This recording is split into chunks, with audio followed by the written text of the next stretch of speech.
Hello, everyone. I'm Aldo. Welcome to Plays the Thing, the channel where I share my experiences prepping and playing tabletop role playing games.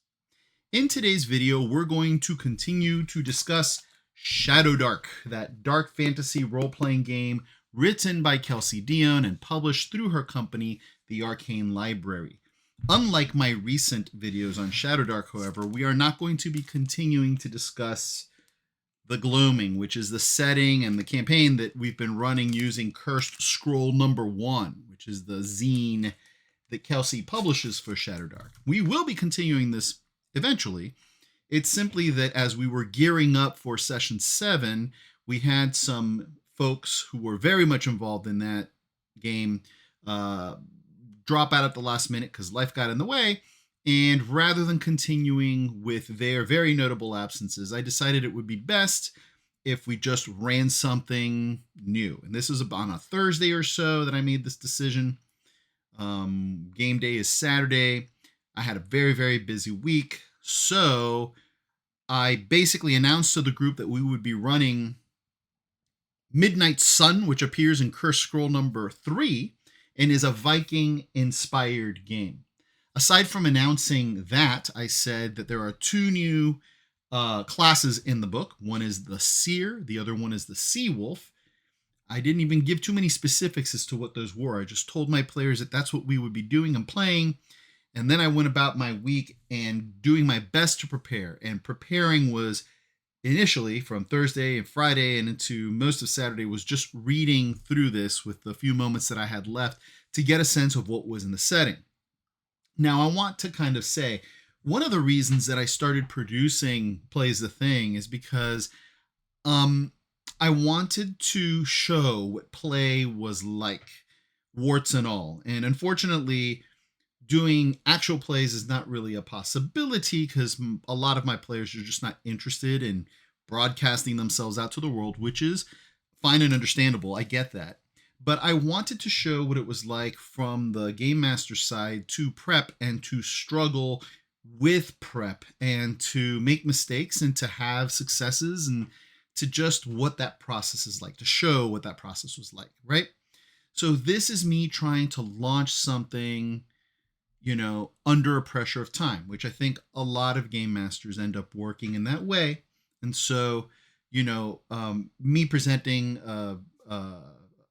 a session in this way can be a cautionary tale about how to avoid mistakes that I made, or it could be something that might give you a trick or two to give you a sense of how you might approach your games. And besides, doing these videos helps me to reflect on my own practice. So it's as much for me as it is for anybody out there who might be interested in watching.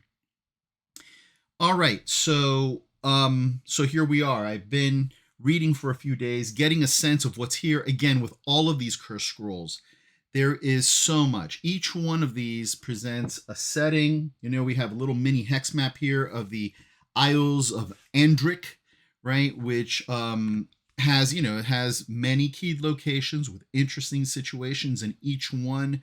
There's a suggested sort of political situation that's going on here, or several. There are all sorts of hidden and mysterious things to run into and find. There's a wonderful rumor table and encounter tables that would basically generate, in theory, right, spontaneous play for anybody who's just jumping into the game with very, very, very little prep, which is what I was doing. In here, there's also a full dungeon crawl adventure, right? The Horde of the Sea Wolf King. And I got to tell you, I didn't have that much time to read through that. I skimmed it, but I was much more interested at first, at least, on learning the map and the keyed locations and getting just a general sense of the world that I was about to drop my players into. So come game day, my players announced to me what it was that they were going to make. And we had initially 3 players for the game, and then we're joined by a 4th. So what I'd like to do now is switch over to my Foundry page, as I am wont to do, to give you a sense. Let me do this right. Hold on a second. can't do two things at once. Did I get that right? Yes. Okay, there we go. Here we are on my Foundry page to give you a sense of what everybody made. So a few things about these tokens and about Foundry. 3 of my players decided to make the new classes presented in Midnight Sun. We have 1 Seer and 2 Sea Wolves.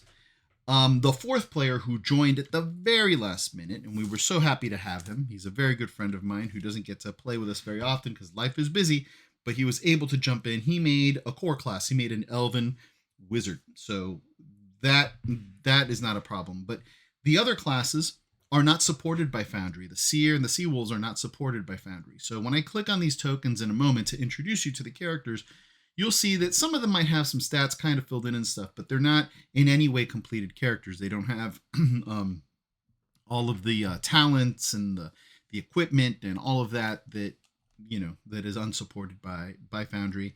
I have to go in and enter all that as custom content, but I didn't have the opportunity to do that before this game, and I still haven't had the opportunity to do it.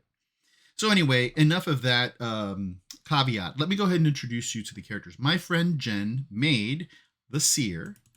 Here is the Seer. The Seer's name is Astrid.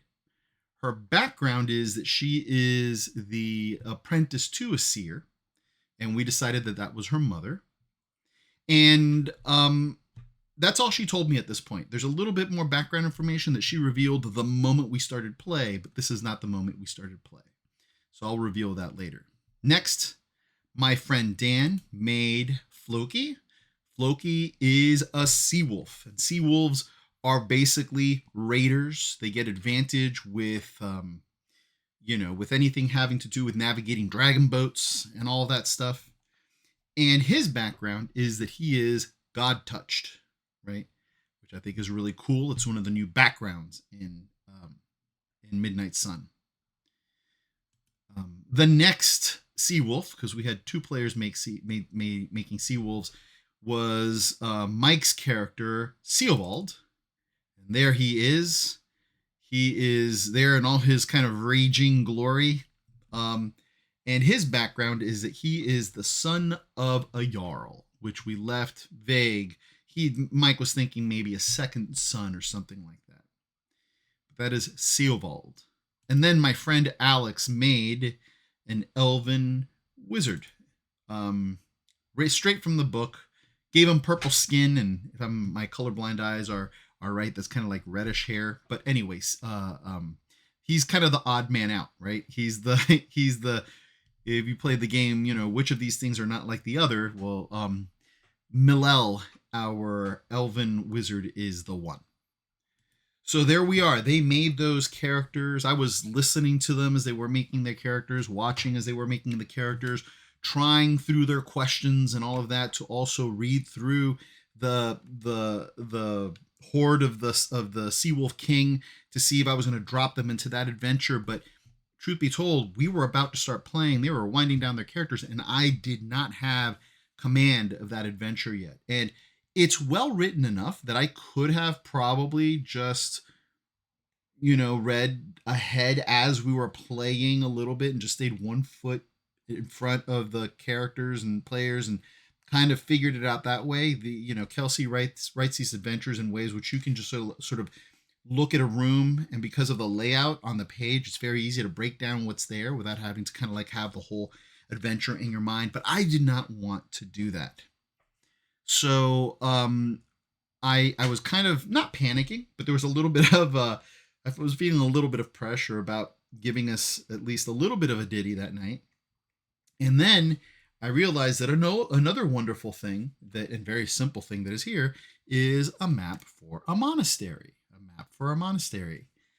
It's keyed and described. And I'm like, you know what? That'll be very basic. Why don't we start off with maybe that? But I didn't announce any of that to the players. Instead, what I did is that we just jumped right into it, and I told them, all right, so at this point we're starting play, right? And I say, all right, so you all were on a raid on a dragon boat that was part of a group of dragon boats that had gone out together to raid. And maybe you did some raiding, maybe you were somewhat successful, but right now the situation that you find yourself is in that you guys had a massive storm. You guys got separated from the rest of the dragon boats. Your dragon boat got separated from the rest of the dragon boats. And on top of that, the storm was so bad that you guys lost a lot of your crew. And we're open to embellishing this not just as a storm. Maybe there was something more to it than that. We can describe that later if we so choose to. But for whatever reason, in that storm, in that catastrophe, you lost everybody except the 4 of you who are on the ship now. The situation that we're in is that you're coming out the other side of that storm. It's an overcast sky because it's cloudy. There are storm clouds in the distance behind you, but around you, you just have, drizzle that's coming down, like a heavy drizzle that's coming down. The ship is no immediate danger, but the sea wolves do have to kind of maintain it steady. No rolls necessary, but as long as you guys are focused, you're going to be able to keep the ship safe. And let's roll initiative. And so everybody rolled initiative. And then I started just going in initiative order, asking each character to tell me a little bit about themselves, how they find themselves in this moment. So Astrid, or Jen, won initiative. So Astrid got to go first.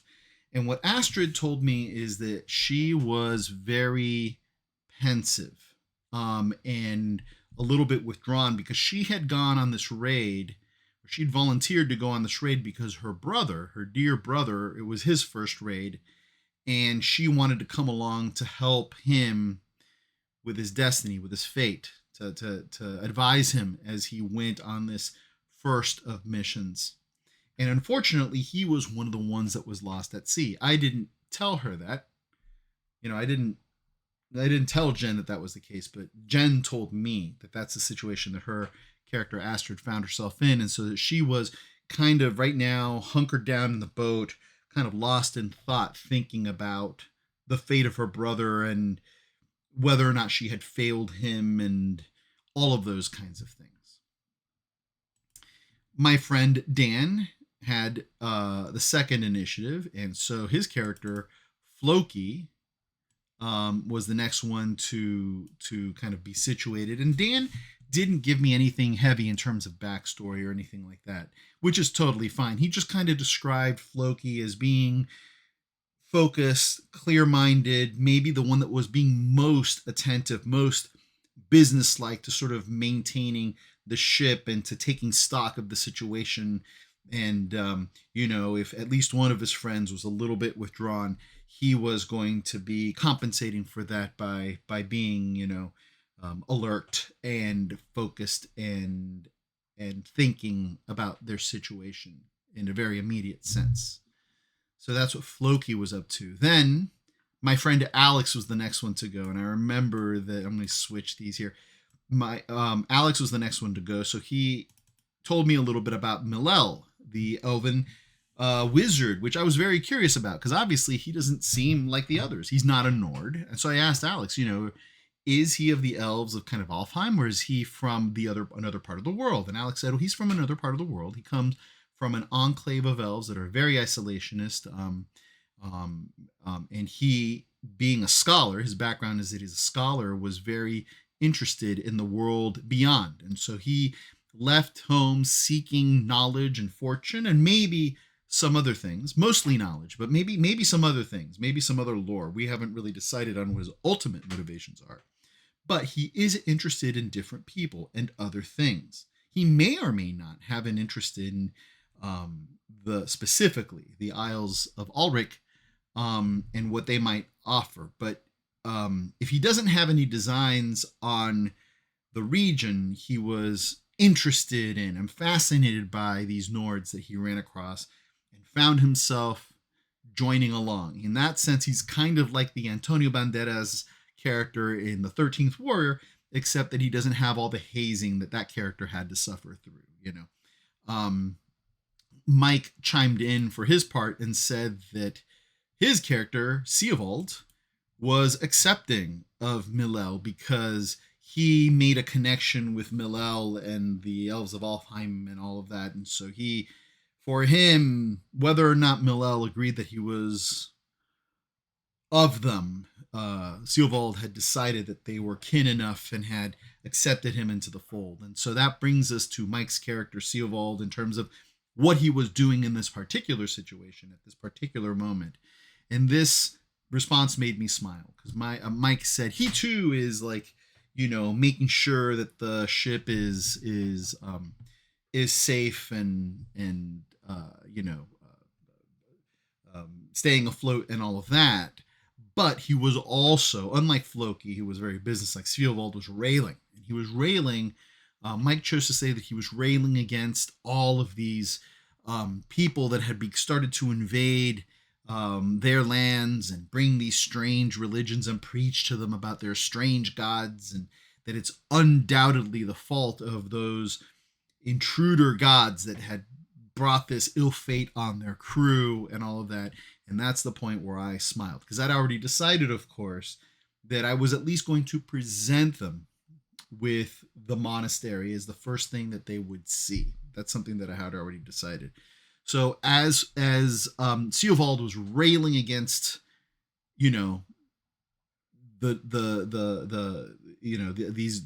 invading religions, I said, okay, I told the group, and I focused on Floki since he was the one that was most kind of level-headed. I said, Floki, as you hear your friend saying all these things, you look off in the distance and you see a rocky shore come into view, and there's a building there, and you can recognize the symbol of Saint Taragnus prominently displayed. You're coming across a monastery, a monastery to Saint Taragnus. And then I sat back to see what they would do. Now, I did not prep that scenario as one that I didn't expect them necessarily to go to the monastery. I was obviously putting in front of them for them to at least entertain the idea, but I was prepared for them to say, yeah, no, we're not going to do that. And in fact, the characters started to discuss it. Were they just going to raid these folks? I mean, they are raiders. Or are they just going to go and raid? And they started to consider that. They said, okay, first, they asked me, how hard up are we? Right? And I said, I have no idea. What do you mean in terms of, they're like supplies, food, water, that sort of thing. I said, that's a good question. I don't know. So I picked up dice, I rolled them, and I rolled a 99. And what I was rolling for was the percentage of stores that they had lost, over the course of their adventures. So I said, you've lost 99% of your stores. You will have virtually no food, no water, and you're hard up. You really are kind of in a dire situation. That could have gone very differently. I could have rolled and said only 10% of your stores are lost, right? Depending on what the die roll said. But that's what came up. So then they're like, okay, they're like, oh geez, that's horrible. All right, so we have to go. We have to go there and see if we can score some supplies. But then they were doing an honest evaluation. They're like, we've got 2 warriors. We've got a seer, of course, that's good. And we have this elf that, he's not a warrior. So what are our chances? We're not a full raiding party. And they were being thoughtful about this, which I enjoyed, because my group is often talking about, let's do a Viking campaign. And in my, I'm always kind of like, I don't know, because the way they talk about it is that they're just going to go around like raiding everything. And I'm like, yeah, or do we want to play a game that is really just about that? I don't know. There's a part of me that is not that interested in that a game that's solely defined by mindless raiding, right? But here they are being presented with an opportunity to raid. And I'm thinking, all right, this is kind of a one shot. I'll indulge there, I'll go along with it if that's what they want to do all the time. Cool, let's do it. But here they are being presented with a raiding opportunity, and they're being thoughtful about, do we need to do this? Do we want to do this? And so they decide, okay, well, what we need to do is have food and water.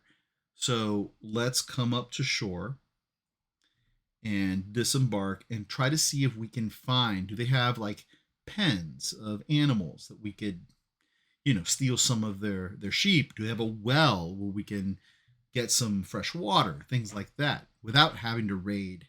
And I think they were, again, they were worried about their numbers, right? They didn't know what resistance they would find here.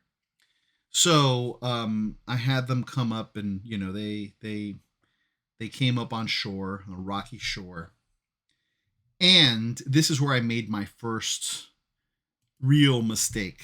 And I actually only realized that I made this mistake right now when I was sitting down to do this play report. So let me explain and describe my mistake by taking you to the monastery page. Okay, here's my mistake. I, in my rush, didn't look at this map closely enough, and you see here it says 60-foot cliffs. That makes total sense. When I was thinking about the way that this was presented, I'm like, why is this monastery so close to the shore? I read these lines not as cliff walls, but as water kind of lapping up on the shore. And I'm like, oh, well, that's the way it was presented. So okay, this is, for whatever reason, we have this monastery right up to the shore. And so they pulled up right on the shore, this rocky shore over here. So, okay, my bad. It didn't make much sense, but again, we were just rolling with it, so whatever. So now this map is also not to scale. Each of these squares is 5. So we're talking about, this is like 40 feet. I think that in my mind, I had, I told them you're like a long distance from the shore. So I stretched out the shore a little bit in my mind. I said, you'd need a double move to move from the shore to the monastery. So we'll keep that in mind. That'll become kind of important. So they brought their dragon boat right up to the shore, and then they decided that they would start to scout, right? So it was, Floki and Astrid took a long run right up to the building, and they were moving along this wall. I explained that there was, and again, here's another mistake that I made, because again, I'm making these calls in the moment. I'm not even sure that this made sense. For some reason, there was a description in here that made me think that there were external windows. And in my mind, I was kind of like, I'm not sure that makes sense. I don't know that the monasteries would have been built that way. That doesn't seem very defensible. But again, we were just making calls in the moment. I was being a little bit sloppy. It was a little bit late. And something in here made me think there were windows. So in narrating, describing this monastery, I said the word windows, and then I had to kind of make it stick, right? So the first window that I described was over here. I said there was a window in this kind of like section of the monastery that juts out. I said there was a window there. And I said that there was like a light there, some sort of like, candlelight or a lantern that was emitting from there. I, of course, described that there were double doors over here where I'm pinging now. And then I described this as kind of a smaller door over here.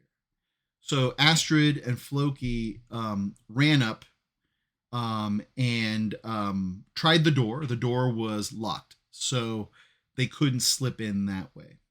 So then they started moving in this direction. At the moment that they started moving in that direction, the other two characters ran up.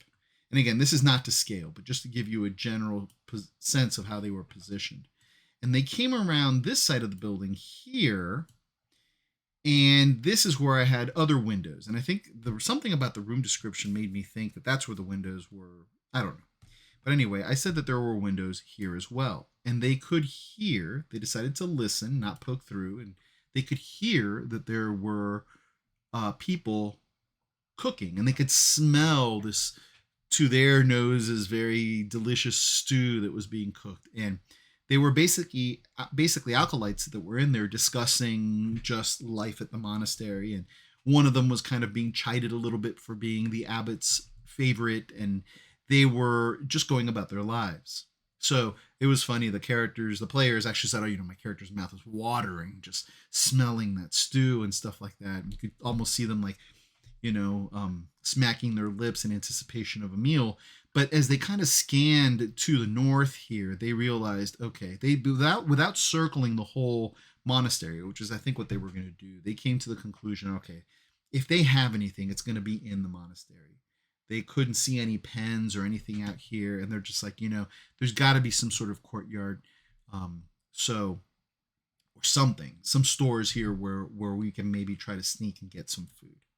So at that point, they doubled back and they started to head this way. And then around this time, my friend Alex, his son, needed attention at that point. So Alex, momentarily, for a little while, dropped out of the game. So we assumed that he was still kind of tagging along with them. But they started to make their way to the other door, which is the double doors over here. And Seovald was now in the lead. Seovald is the more fiery of the sea wolves, so I was expecting maybe a little bit of a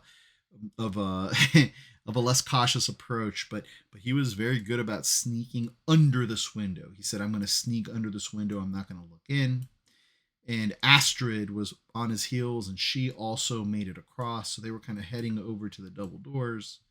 And at that moment, Floki was going under the window as well. But he's like, you know what, Aldo?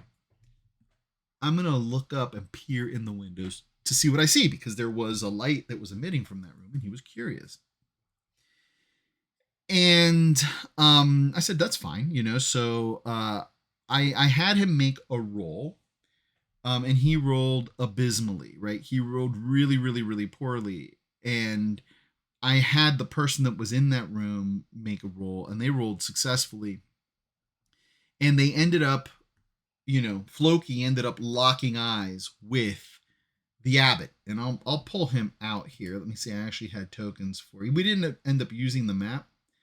Oh, I forget it. I don't have the tokens for them. I must have moved the images to a different folder, and they're not associated with these anymore.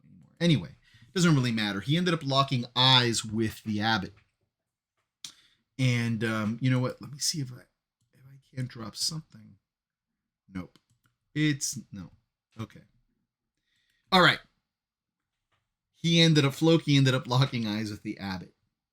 And it was this tense moment. I'm like, what are you going to do? And Dan's like, I jumped through the window. He's like, I'm just going to jump through the window and try to tackle him. I'm like, all right, let's roll initiative. So we rolled initiative. Floki won initiative. So he jumped through. I had to make a roll to cross the distance, smoothly. And he didn't make the roll. So he didn't look like a fool or anything like that, but he just cleared the window, slightly stumbled a little bit, kind of regained his footing, but didn't get to put his hands on the abbot just yet. Next up in initiative order was Seovald. And Seovald says, I jump in too. And he rolled beautifully, jumped in, leaped past Floki, and managed to grab the abbot. And at that point, Astrid started casting some of the seer spells to give luck points, because she's like, at this point, things have gone off the rails. Who knows what's going to happen here? So she started casting her spells that grant luck points to her teammates and whatnot. The next round, the priest then tried to break out of Seovald's grip, and just pull away. He didn't attack him, but tried to pull away. Seovald maintained his hold. So next round, Floki ends up running and slamming into the bed and pushing the bed, because it was a bedroom, right? That when they locked eyes with the abbot, he was putting down a book on like a nightstand, and happened to look up as Floki came in. So there was a bed, there was kind of a dresser, a desk. So Floki jumped in, pushed the bed, and dragged it across the room and slammed it against the door. And that was a good thing too, because of course the abbot had called out, help intruders, call the knights, right? And so they can hear commotion from acolytes outside. And that's why Floki went to block the door. The abbot tried pulling away. Seovald kept holding him back, showing restraint, not killing the guy. And at that point, Astrid on this round basically said, she said, "Listen, we're not here to harm you. We need help." And I'm like, "Wow, okay, so we're gonna do a parlaying roll here, right?" I said, "Listen, this is already a bad situation. Imagine if people broke into your home, grabbed you, pushed around your furniture, and in the midst of that said, like, hey, we just want to talk, right?" I said that your odds are not good, but I'll impose a -4 on the reaction roll and see what happens. She's like, "Well, I have a +1 charisma." I said, "Okay, so it's going to be net -3." So we rolled, and it wasn't horrible. It was enough to generate a pause in his action. I think, I don't remember if it got to suspicious or curious. I think it was suspicious. He had you know, rather than going hostile, he was suspicious. And so didn't give in, didn't start parlaying with them and suddenly invite them in or anything like that, but it was enough for a pause, for a momentary pause in the interactions. And that meant that there was going to be need, at least the way that I run these things, is that if there's curious or suspicious, there's the opportunity for a follow-up dialogue that could push them one way or the other, right? Something that would generate another roll to see if they move up or down in terms of, the way that they're disposed to the party. So at that point, Floki made some offhand comment. I don't remember what it was. He said something. I don't know if he asked for food or if he said something about, like, calling off the men or something like that. And I rolled again. Floki does not, to my memory. I don't know if his stats are on here, because again, they were working with ShadowDark sheets. Yeah, the stats are not on here. Again, we were just using these sheets for the tokens, but they were actually their character sheets were on PDF on ShadowDark from ShadowDark. But anyway, I don't think he has a charisma modifier, so he shouted something out. I gave him a -3 penalty instead of -4 because Astrid had already been able to pause him in his judgment of the characters for a moment. But we rolled another interaction roll and it was horrible. And at that point, he recommitted to the hostile position that made sense for the situation, right?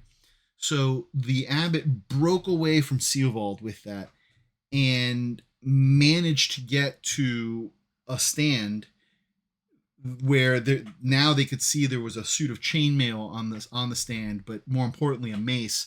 And the abbot grabbed the mace and flourished it, and it burst into flame. And he was ready for a fight at that point. And he was like, "Call the knights! Call the knights!" And at that point, they could hear there were people that were now congregating at the door. Floki had managed to put more furniture in front of it, but they could hear people banging on the doors, and they could hear that the knights were coming, right? They hear like clanking of metal, and make way for the knights, coming from the hallway. So at that point, it was all on with the abbot. They had it was all on with the abbot, but it was pretty quick. There were 3-on-1. Astrid threw her dagger, hit him in the shoulder, and Sealvald took him down with a couple of well-placed blows of his axe. And at that point, they could hear a pounding on the doors, and it was obvious that the doors were not going to hold. They had locked it, but the doors were not going to hold. So they looted what they could very quickly here. They took the armor, they took the mace, they grabbed a golden rose that was worth about 80 gold pieces. They took that, and then they jumped out the window. And as they were jumping out the window, they could hear the doors like breaking and coming down, right? So basically at this point, and now my friend Alex came back to play. He was out for about 30 minutes, 20 minutes or something like that. He was back. So we're like, basically we said, okay, Millel was watching this whole thing the whole time. And now he sees, his party members coming out the window. And Millel has, I think, he's got like 3 hit points, right? I know this is maybe counter to old school play, but I let my players at first level have maximum hit points because my players don't do well with they're okay with first level lethality, but they don't like playing games where their characters have 1 or 2 hit points. They just don't have fun with that. So, but Millel has like a -1 Constitution modifier, so he has 3 hit points. So Millel was like, "I think we should leave. This is not the time for glory. We need to get off this get back to sea." And they agreed. So Floki, Astrid ran to the boat and jumped in. Floki ran to the boat. These are long moves. They made a long move to the boat. So she made a long move to the boat, jumped in. He made a long move to the boat, and he rammed his shoulder into the dragon boat to push it off of the shore and into the water. And I said, you know what? Go ahead and give me a strength roll. Give yourself advantage on it because I'm going to consider it nautical, right? Like boating essentially. And he did. He rolled a natural 20. He rolled with advantage and rolled a natural 20. And so I'm like, yeah, you hit it with your shoulder just at the right angle. The boat scrapes off the shore and it starts to turn, and you're able to kind of clamber onto the back of the boat. And this is when Seovold made things interesting because Seovold, who's coming out that window too, and could hear the knights breaking through this wall, he ran. He took a long run, not to the boat, but to these double doors over here, because what he was going to do was that he was going to use the mace that he'd taken from the abbot to in some way jam the door to prevent people from coming out of the building from that side, which is a good thought. But I had already been charting where the characters were round per round. And so when Seovold did his long move and got up to the double doors opened, and there were 2 knights of Saint Taragnus in full plate armor, right, with great swords coming out of the building, right.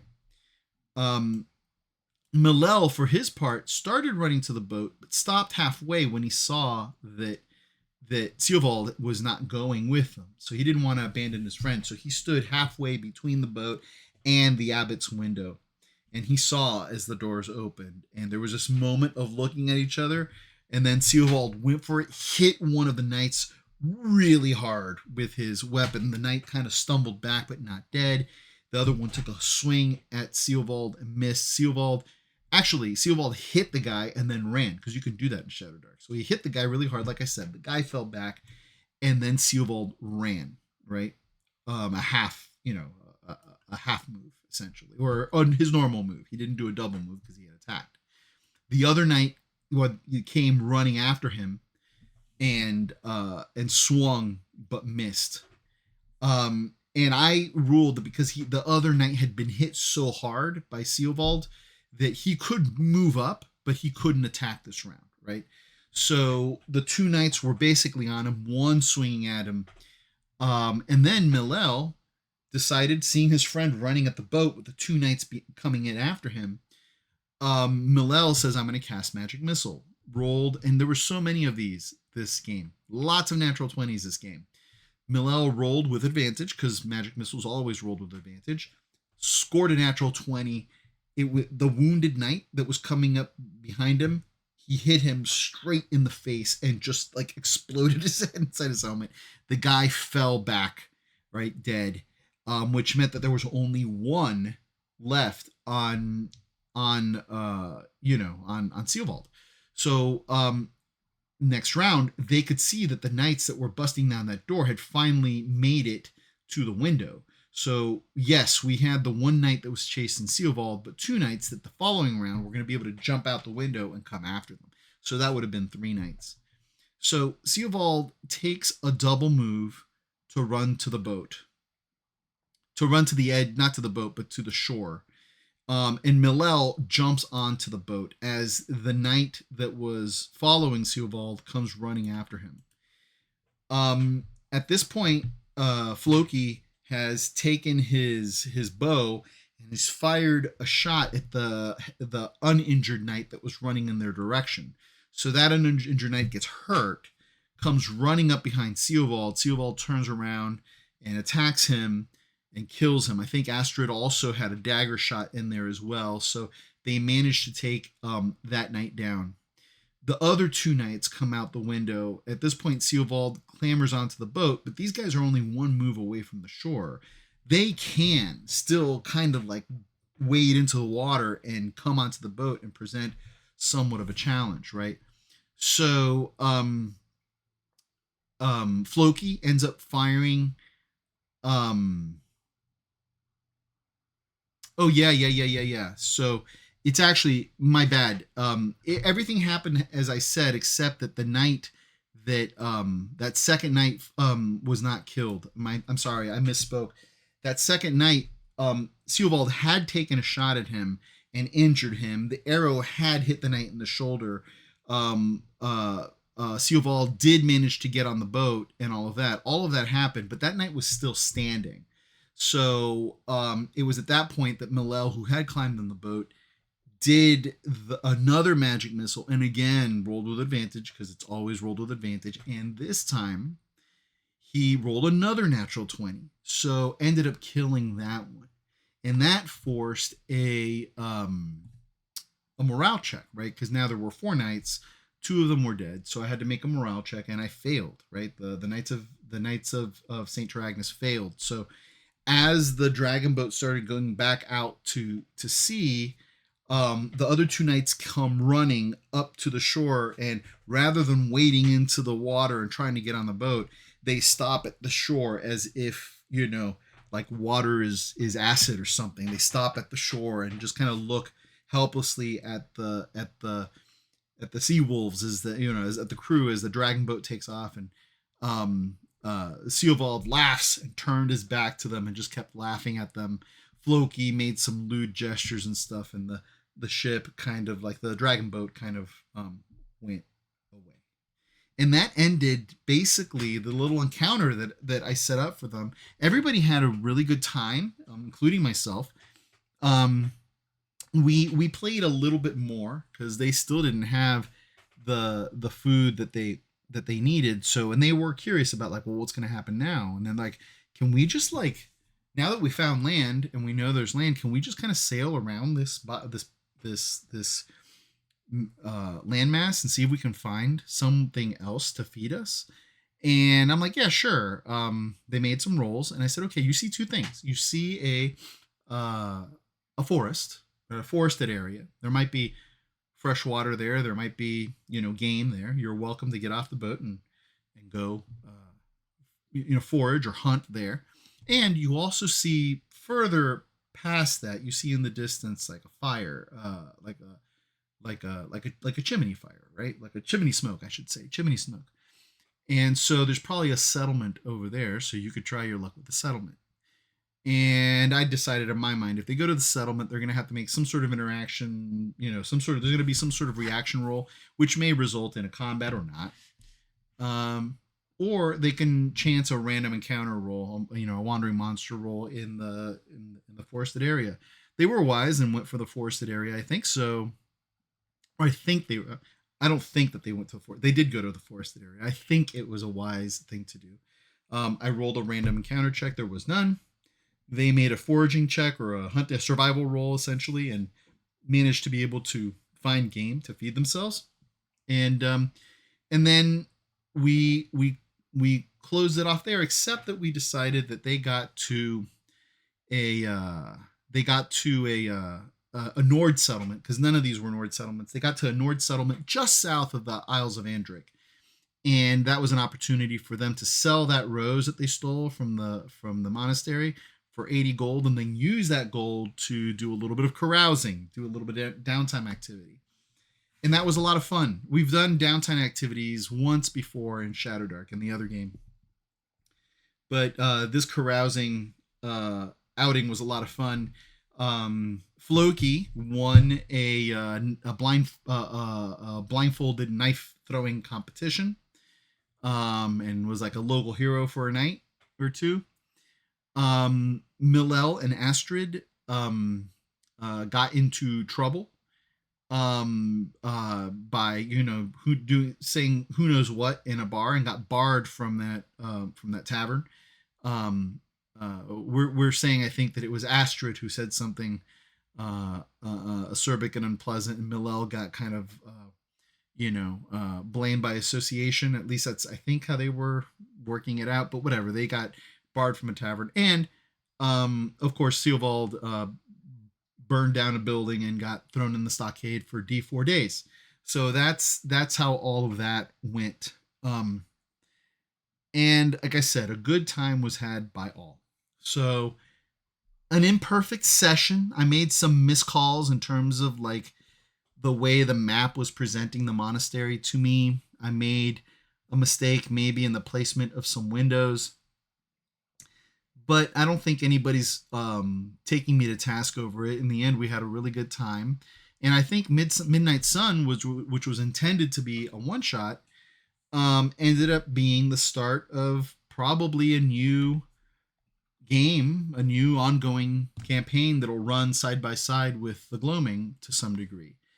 In fact, as of the recording of this, I can tell you that we've played at least one more session, and we left that one on a cliffhanger. So it's likely that we're going to play at least one more session after that, and then the Isles of Andric are open for us to explore more broadly. So we'll see how it goes. But I gotta say, I've played a fair amount of ShadowDark now. I've run maybe 7 to 10 sessions of true one shots, and I've had fun in every one of those. I think it took my players a little while to warm up to it, in part because of the lethality of it, in part because they are a little bit, I don't know, they treat a lot of OSR games as a little bit more disposable. They just don't commit that much in terms of they don't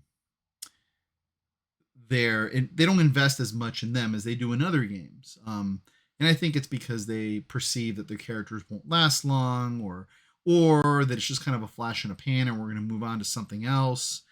But it hasn't been a flash in a pan. We haven't moved on to something else. It's kind of become my regular fantasy game, and I think that certainly the Gloaming has characters that everybody's really invested in, and that's been successful. And so now, when we started this game, I didn't get the sense that they made their sea wolves and their seer and their elf wizard with any short-term kind of mentality around it. I think they made characters that they hope will be around for a while. We'll see how it goes. There's no guarantees, of course, but they're invested, and they're invested in their Gloaming characters too. It's the stuff that I did before the Gloaming that I think people were just kind of like, yeah, we'll see.